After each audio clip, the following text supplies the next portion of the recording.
This is Vidubhushan from AIIMS Patna. मेरी all India rank 695 थी AIIMS में। तो नीट की डेट आ चुकी है, 26 जुलाई को है और लॉकडाउन के कारण सभी घर में हैं। तो बड़ी प्रॉब्लम क्या आ रही है कि डाउट डिस्कस नहीं हो पा रहा, डाउट सॉल्व नहीं हो पा रहा।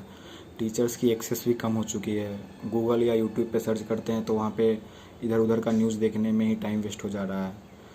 तो इन सब चीज़ों को अवॉइड करने के लिए आज कुछ बातें करेंगे। और सबसे इम्पोर्टेंट बात कि अगर आप लोग में से अभी भी कोई है जो फुल सिलेबस टेस्ट अटेम्प्ट नहीं कर रहा है, तो सिंपल सी बातों में मैं बताना चाह रहा हूँ कि फुल सिलेबस टेस्ट जो होता है ना, वो 3 घंटे में पूरी सिलेबस का एक ओवरव्यू होता है। वो आपको एक लुक देता है कि आपका पूरा सिलेबस आपको कैसा दिखता है, ठीक है।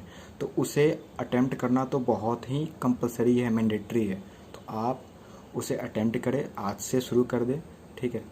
और आप कंटिन्यूअस अभी 2 महीने समय, 60 दिन का समय है। आप अगर आपके पास 20 ही फुल सिलेबस टेस्ट है तो 20 फुल सिलेबस टेस्ट को आप 3 बार अटेम्प्ट करें। मतलब आप अटेम्प्ट करें, आज से ही अटेम्प्ट करें, लेकिन अटेम्प्ट करते चले जाएं। अगली बात क्या है कि अगर आपको लग रहा है कि आपकी थ्योरी कंप्लीट नहीं है जिसके कारण आप टेस्ट नहीं देना चाह रहे हैं, तो एक और बात कि जब आपके टीचर्स पढ़ाने आते हैं ना, तो वो लोग भी एक दिन पहले थ्योरी पढ़ करके आते हैं। क्योंकि थ्योरी एक ऐसी चीज़ है ना कि वो कभी कंप्लीट नहीं होती है। थोड़ा मोड़ा कभी ना कभी छूट ही जाता है, ठीक है। तो आपको उस पर उतना ध्यान ना दे करके आपको ये ध्यान देना हो कि आपको क्वेश्चंस को हैंडल कैसे करना है। क्योंकि नीट है, वो कोई एक्सटर्नल इंटरनल एग्ज़ाम नहीं है जहाँ पे आपका थ्योरी का टेस्ट लिया जा रहा है। वहाँ पे आपका ये टेस्ट लिया जा रहा है कि आपकी टेम्परामेंट कितनी है, आप 3 घंटे पूरा फुल सिलेबस को हैंडल कर सकते हैं या नहीं, आप क्वेश्चंस को कैसे हैंडल कर रहे हैं, एक ट्रिकी वाला क्वेश्चंस को कैसे आप निकाल सकते हैं। ऐसा क्वेश्चन आपके पास आ जाएगा कि आप बिल्कुल नहीं सुने होंगे, देखे हों, आप उसको कर सकते हैं नहीं। क्योंकि ये सब डिसाइड करता है कि आप एग्ज़ाम में कैसा परफॉर्मेंस कर रहे हैं कंपटीशन एग्ज़ाम में, ठीक है। तो अभी से मैं बोल रहा हूँ कि आप लोग फुल सिलेबस टेस्ट का तैयारी शुरू कर दें।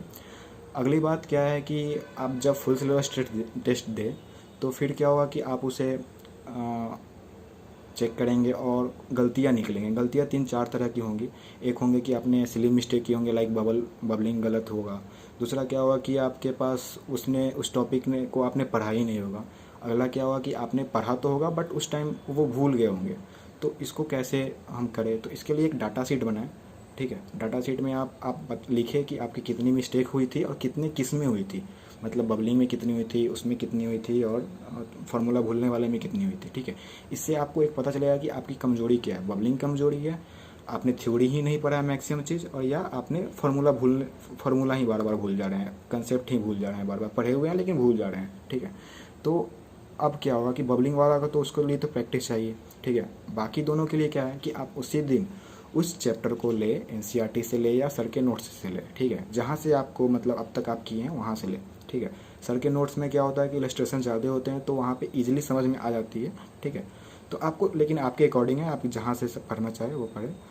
तो आप उसको कंप्लीट करें, ठीक है। थ्योरी कंप्लीट कर लिए, उसके बाद क्या करें कि उसी दिन उसी टॉपिक से 25-50 क्वेश्चंस अटेम्प्ट कर लिए। उसी टॉपिक से, जिस टॉपिक को आपने अभी कंप्लीट किया, उसी टॉपिक से 25-50 क्वेश्चन कंप्लीट करते हैं।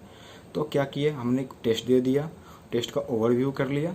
ओवरव्यू करने के बाद जो थ्योरी कमज़ोर पड़ी थी उस थ्योरी के कमज़ोर को पढ़ लिया, उस थ्योरी से हमने टेस्ट दे दिया, उसके क्वेश्चंस को अटेम्प्ट कर लिया। तो क्या हमारे पास एक दिन में हमने 4 एक्टिविटी कर ली, ठीक है। अब जब उसके क्वेश्चन अटेम्प्ट किए हैं तो क्या आएंगे कि कुछ क्वेश्चंस गलत भी होंगे जो आपके बिल्कुल नहीं पढ़े होंगे।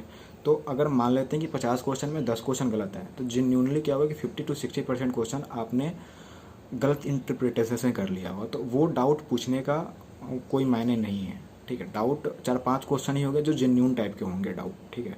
तो आप उनको ही लेकर के जाए अगर सर के पास, क्योंकि सर लोगों के पास भी ज़्यादा एक टाइम की अवेलेबिलिटी नहीं होती है, ठीक है। तो उनके पास वहीं लेकर के जाए। बाकी जो 4-5 क्वेश्चन और बचे हैं या जो इंटरप्रिटेशन में आपको देखने से लग जाएगा कि क्वेश्चन कहाँ पे गड़बड़ी आ रही है, तो उसको आप खुद से सोचे, रिलैक्स होकर के सोचे, थोड़ा देर छोड़ दे क्वेश्चन को, थोड़ी देर, आधे घंटे 1 घंटे बाद फिर से उसको ट्राई करें, ठीक है। तुरंत ट्राई ना करें, थोड़ी देर बाद ट्राई, वो क्वेश्चंस हो जाएंगे, ठीक है। फिर भी अगर ना हो रहा है तो फिर भी सर हैं या अपने पीयर्स से पूछें, ठीक है। एक तो एक स्ट्रेटजी हो गया। आखिरी में सबसे इम्पोर्टेंट क्या है ना कि अभी कोविड-19 का चल रहा है और अफवाहें बहुत उड़ रही है। हाल ही में एम्स के डायरेक्टर सर ने अनाउंस किया था कि कोविड-19 इंडिया में पीक पे रहेगा जून जुलाई में, तो इसको लेकर का अफवाह होने लगी कि हो सकता है कि नीट का और जेईई मेंस का डेट एक्सटेंड हो। तो आप इस पर बिल्कुल भी ध्यान ना दें, आपका पूरा फोकस 26 जुलाई को होना चाहिए। आप डिलीवर करने जा रहे हैं 26 जुलाई को अपना परफॉर्मेंस, आपके माइंड में बस यही होना चाहिए कि 26 जुलाई में तो आपका टारगेट है। तो best of luck and thank you, keep it up.